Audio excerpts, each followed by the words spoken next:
அடுத்தபடியாக நம்ம எல்லாருடைய ஃபேவரட் சூர்யாண்ணா ஒரு நல்ல கைத்தட்டலோட. எஸ், ஆக்சுவலி நான் ஒரு விஷயம் நான் சொல்லிக்கிறேன், இது என்னுடையது தான். அவரோட லுக்கு பார்த்தீங்களா? அவர் விடுதலையில் இருந்த மாதிரி இன்னைக்கு வருவாருன்னு பார்த்தோம்.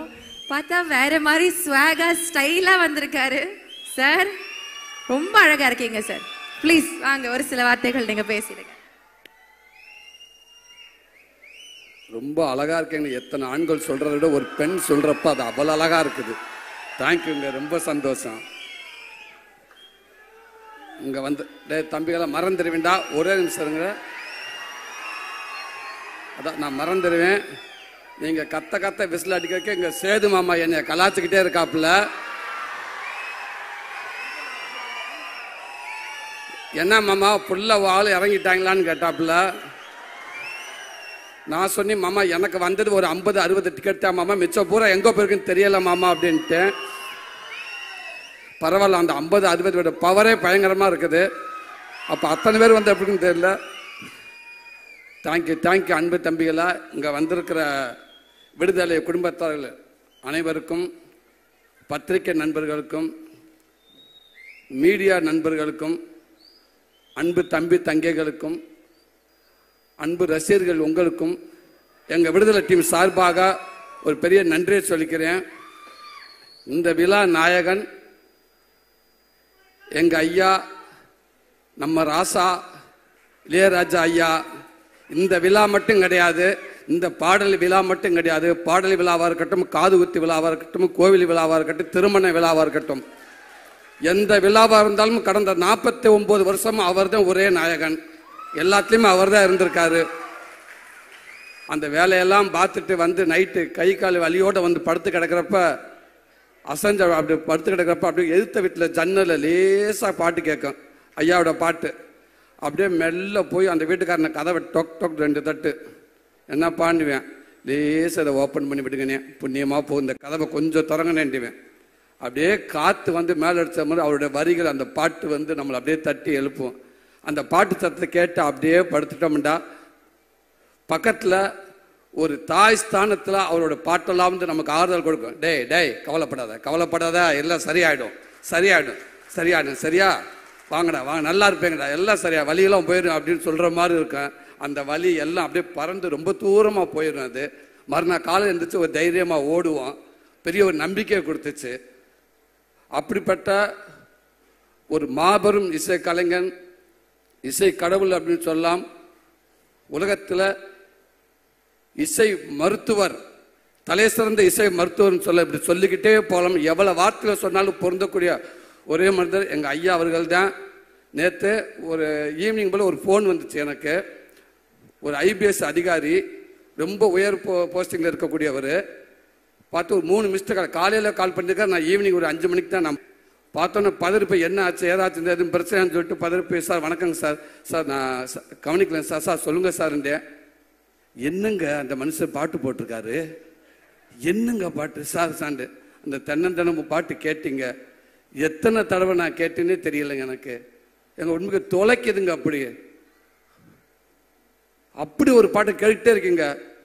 உலகத்தில் எல்லாத்துக்கும் ஒரு ஆப்ஷன் இருக்குங்க அந்தந்த காலகட்டத்தில். ஆனால் ஆப்ஷன் இல்லாத ஒரே ஆப்ஷன் இளையராஜா ஐயா மட்டும்தாங்க. அவருக்கு ரீப்ளேஸ்மெண்ட் யாருமே கிடையாதுங்க, அது அவர் மட்டும்தாங்க அப்படின்னு சொல்லுவாங்க. ரொம்ப சந்தோஷமாக இருக்குங்க ஐயா. வாழ்க்கையில் மிகப்பெரிய பதிவு சமீபத்தில் எனக்கு நடந்துச்சு. ஒரு 10 நாளைக்கு முன்னாடி அந்த பாடல் வெளியீட்டு விழா அன்னைக்கு சாரோட ஆஃபீஸுக்கு போகிறப்ப நான் ஃபஸ்ட்லேயே வந்துட்டேன். அங்கே யார் இருக்கான்னு கேட்டு, யாருமே இளையராஜா ஐயா மட்டும்தான் இருக்காங்க அப்படின்னு. டிரைவர்கிட்ட டக்குன்னு வண்டி ஓரங்கட்டு அப்படின்ட்டேன். வெயிட் பண்ணு, அதாவது வந்ததுக்கப்புறம் போகலாம் அப்படின்னு. சொக்கலிங்க பங்காளி வாங்க வாங்க போ அப்படின்றாரு. சும்மா இருங்க, அவர் மட்டும்தான் இருக்காருண்டு. ஏன்னா அவர்கிட்ட போய் உட்காந்து பேசுறதுக்கு நம்மள ஒரு ஆளே இல்லை. இருந்தாலும் யாராவது வரட்டும் அப்படின்ட்டு இப்போ பயத்திலே இருந்தேன். சீக்கிரம் வாங்க, சேது வந்துட்டார், பேசிக்கிட்டு இருக்காருன்னு சொன்னாங்க. உடனே விட்றா வண்டியா அப்படின்ட்டேன். வேகமாக வந்து உட்காந்துருந்தேன். ஐயா கிட்ட ஆசீர்வாதம் பக்கத்தில் உட்காந்துருந்தேன். அடுத்து வெற்றிமாறன் வந்தார். அதாவது அவர் பக்கத்தில் உட்காந்துருக்கிறப்போ அவர் நிறையா விஷயங்கள் ஷேர் பண்ணியிருக்கலாம், எவ்வளோ விஷயங்கள். ஆனால் அவர் ஆரம்ப காலகட்டத்தில் சினிமாவுக்கு எப்படி அந்த மியூசிக்குள்ளே வந்தார், அவளை பற்றி நான் எப்படி கற்றுக்கிட்டு எனக்கு எங்கே தூண்டுச்சு, முதல் டியூன் நான் எப்படி பண்ணேன், எது மூலமாக எனக்கு வாழ்த்து கிடச்சிச்சு, அதுக்கப்புறம் தான் யோசிச்சு பார்த்து இப்படி ஒரு பேசப்ப வாழ்க்கை செயற்படுறப்ப அந்த பதிவுக்குள்ளே நம்ம இருக்கோம் இல்லையா, அந்த நான் மட்டும் இல்லை, இது என்னுடைய சந்ததிகள் எல்லாமே இதை பாதுகாக்க வேண்டிய ஒரு பதிவு இது. ரொம்ப ரொம்ப நன்றிங்க. அப்படி இருக்கப்ப உங்கள் வரிகளில் உங்களுடைய மியூசிக்கில் இதுக்கு எதுவுமே தெரியாதுங்க. ரொம்ப ரொம்ப நன்றிங்க. அடுத்து இங்கே வந்து ராஜ்மேன் சார், ஸோ உங்களோட ஒர்க் பண்ண ரொம்ப நன்றி சார். இந்த படத்தில் அவன் வில்லன்களாக வந்து கத்தி சத்தம் கத்தின்னு சொல்லுவாங்க, கண்ணு எதுவுமே இல்லாமல் ஒரு கொடூர வில்லன் அப்படின்னா படத்தை ஒன்று பார்த்தீங்க இல்லையா. இப்போ விடுதலை 2ல வாழ்த்துக்கள் உங்களோட ஒர்க் பண்ணல ஜாய்க்கண்ணே வழக்கம்பண்ணே, நீங்கள் இருந்தாலும் உங்களுக்கும் வாழ்த்துக்கள்னே. சாரி நம்ம எல்லாம் ஒன்றா தான் இருந்தாலும் நான் நீங்கள் சீனியர் இந்த அடிப்படையில் சொல்கிறேன். ரொம்ப சந்தோஷம் உங்களுக்கு ஒர்க் பண்ணல. அன்பு தம்பி கவின், நீ சொன்ன மாதிரி அந்த கேரளாவில் நீங்கள் கருணாசனை நடிக்கிறப்ப நீ நடிச்சுக்கிட்டு இருந்தால், நானும் கேரளா ஃபஸ்ட்டு ஒரு மலையாள படத்தை கூட்டி போயிட்டாங்க. அங்கே போய் நடிச்சுக்கிட்டு இந்த ஆரம்ப காலகட்டத்தில் டக்குன்னு பிரேக்குன்னு விட்டுருவாங்க, எங்கே போய் உட்காருன்னு தெரியாது. மழை பெஞ்சு ஒரு ஓரமாக ஒண்டிக்கிட்டு வந்து உட்காந்துருந்தேன் நான். அப்போ நீ வந்தால் அண்ணன் அவங்க அப்பா வந்ததுனால பார்த்து பேசிட்டு இருந்து நிறைய விஷயங்கள் அண்ணன் சொன்னார். இன்னைக்கு இந்த படம் பார்க்குறப்ப வெற்றிமாறன் 2 சீன் போட்டு காட்டினாங்க. அதில் அவனுடைய பங்களிப்பு அப்படி இருக்குது. வாழ்த்துக்கள் தம்பி. சினிமாவில் அவர் மூலமாக கண்டிப்பாக மிகப்பெரிய ஒரு நல்ல இடம் இருக்குன்னு நான் நம்புகிறேன். உடம்பு அவ்வளோ சூப்பராக வச்சுருந்தேன், செம்ம ஃபைட் பண்ணியிருந்தேன் தம்பி. வாழ்த்துக்கள் தம்பி. வணக்கம் ப்ரொடியூசர் அண்ணன். நீங்கள் அடிக்கடி சொல்லுவீங்க எங்கே ஆரம்பித்தேன் எங்கே வந்து ஒன்று மனசை நல்லா ஹாப்பியாக வச்சுக்கிடுவோம், நமக்கு எல்லாமே நல்லதாகவே நடக்கும். ஒரு படம் ஆரம்பிக்கிறது எப்படியோ அதை எங்கே போய் முடிக்கணும் அந்த படத்துக்கு தெரியும். அதை தேடிக்கிட்டே இருக்குது, அது போய்கிட்டே இருக்குது, அது ஒரு நல்ல இடத்துல போய் நிற்கும் கண்டிப்பாக அப்படின்னு சொல்லுவீங்க. அது உங்களுடைய எண்ணம் போல்னே. கண்டிப்பாக இந்த படம் மிகப்பெரிய அடுத்த படம் எப்படி விடுதலை 1 உங்கள் எல்லாத்துக்கும் பிடிச்சிச்சு, விடுதலை 2 உங்கள் எல்லாத்துக்கும் பிடிக்கும்னு நான் நம்புகிறேன். கண்டிப்பாக நல்லாயிருக்கும். உங்களுக்கு நன்றிண்ணே, வாழ்த்துக்கள்ங்கண்ணே. பவான் சரி, ரொம்ப சந்தோஷம் உங்களோட ஒர்க் பண்ணதுக்கு, ரொம்ப சந்தோஷம். அனன்யா பட்னம் உங்களுக்கு நன்றி மேம். தமிழண்ணே நன்றிங்கண்ணே. சார் உங்களுக்கு வாழ்த்துக்கள் சார். சேது மாமா, லவி மாமா, கொஞ்சம் படம் பார்த்தேன். படம் பார்த்துட்டுக்கு அப்போ நான் சொன்னேன், இந்த லவ் ஏரியா ஒன்று பண்ணியிருக்காரு மனுஷன், வேற லெவல் அது உண்மைக்கு. ஆனால் ஒரு சீன் ஃபுல்லாக மஞ்சு மேம் மாமாவை சேர்ந்து டைலாக்கே பேசாமல் அந்த ஒரு சீன் ஃபுல்லாக ஒரு லவ்வை எப்படி சொல்கிறது, உன்னை எனக்கு பிடிச்சிருக்கா அப்படின்னு கேட்குறக்கு அவர் ஆக்ட் பண்ணியிருப்பாப்புல. மிகப்பெரிய ஆக்டிங் அது மிகப்பெரிய ஆக்டிங். நம்மளை அறியாமல் ஒரு நடிகை நடிக்கிறப்போ பார்க்குறப்ப நம்ம அந்த மூஞ்சி நம்ம கை காலம் நம்மளை அறியாமல் அவங்களோட அப்படியே போய்கிட்டே இருக்கும். அப்படி ஒரு அந்த சீன் அது. ஐ லவ் யூ மாமா. இதான் மாமா, நீ இன்னும் மேலும் நீ மிகப்பெரிய இடத்துல இருக்க மாமா. இருந்தாலும் இந்த படம் இன்னும் மேலும் மேலும் மிகப்பெரிய நடிகனாக கொண்டு போய் சேர்க்கணும்னு நான் இறைவனை நம்புறேன் மாமா. வாழ்த்துக்கள் மாமா. எங்கள் அண்ணன் வெற்றிமாறன் அண்ணன் எப்படி சொல்கிறது, விடுதலைக்கு முன் சூரி விடுதலைக்கு பின் சூரி, கீப்பு மாதிரி அப்படி மாற்றி எழுதலாம். வெற்றிமாறன்ங்கிற யூனிவர்சிட்டியில் விடுதலைங்கிற ஒரு டிகிரி படித்ததுக்கு அப்புறம் தான் என் வாழ்க்கையே மாறிடுச்சு நான் நினைக்கிறேன். சினிமாவை நான் பார்க்குறது மாறிடுச்சு, சினிமா என்ன பார்க்குறதோ மாறிடுச்சு நான் நினைக்கிறேன். அதுக்கு முன்னாடியெல்லாம் வந்து என்னோடய படங்கள்லாம் பார்த்துட்டு வந்து உங்கள் படங்கள் நல்லா இருக்குது, காமெடிகள்லாம் நல்லா இருக்குது, அந்த காமெடி நல்லா இருக்குது, இந்த டே நல்ல புலவில் போயிட்டு இருக்குடா, கொஞ்சம் அமைதியாரா, அந்த காமெடி நல்லா இருக்குது, இந்த காமெடி நல்லா இருக்குன்னு சொல்லுவாங்க. அப்போ நான் சொல்லி உண்மைக்கே டேரக்டருக்கு ரொம்ப நன்றிங்க அப்படின்னு சொல்லுவேன். ஆனால் இன்றைக்கி என்னை பார்க்குறப்ப உண்மைக்கே ஒரு நல்ல நடிகனாக இருக்கீங்க நீங்கள்.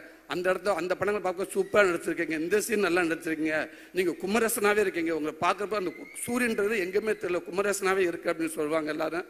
உண்மைக்கே எனக்கு ரொம்ப சந்தோஷமாக இருக்குது. அது மூலமாக எனக்கு ஒரு கைடன்ற அண்ணன் மூலமாக ஒரு கைடன்ற ஒன்று கிடச்சிச்சு. அதுவும் எனக்கு ஒரு நல்ல பேர் வாங்கி கொடுத்துச்சு. கொட்டுக்காளிங்கிற படமும் எனக்கு ஒரு நல்ல பேர் வாங்கி கொடுத்துச்சு. எவ்வளோ பேர் என்னை வாழ்த்துனாங்க. கமலாசன் சார் அதை பார்த்துட்டு ஒரு 4 பக்கம் லெட்ரு எனக்கு கொடுத்தாரு, அது எங்கள் டீம் கொடுத்தாரு. அதில் அந்த சூரியங்கிற ஒருத்தர் எங்கேயுமே தெரியல, பாண்டியாருன்னு தெரிஞ்சாருன்னு சொன்னார். இது எல்லாத்துக்கும் காரணம் வெற்றிமாறன் மட்டும். இது அவர் தான் எல்லாத்துக்கும் காரணம். அவர் ஆரம்பித்து வச்சது தான் இன்னைக்கு இவ்வளோ தூரத்துக்கு போயிட்டுருக்கு நான் நினைக்கிறேன். இதை நான் முடிஞ்ச அளவுக்கு நான் ஒரு நல்ல பேரோட நான் கொண்டு போயிருக்குன்னு நான் நினைக்கிறேனே, நான் நம்புகிறேனே. ரொம்ப ரொம்ப சந்தோஷங்கண்ணே. மாஸ்டர் ரொம்ப ரொம்ப சந்தோஷங்கண்ணே. Master same to you master. உங்களுக்கு பீட்டர்கன் மாஸ்டர் ரொம்ப நன்றி மாஸ்டர். அவளை கஷ்டப்பட்டு ஒர்க் பண்ணீங்க, அவளை நானும் கஷ்டப்பட்டு ஒர்க் பண்ணீங்க, அவளை நானும் கஷ்டப்பட்டேன் அதில். ஆமாம்மா, அந்த கிளைமேக்ஸில் ஒரு 15 திருப்பி அந்த தையலும் பிரிஞ்சு போச்சு. திருப்பி போனேன், திருப்பி 4 தையல் போட்டாங்க. திருப்பி வந்து திருப்பி பிரிஞ்சிருச்சு.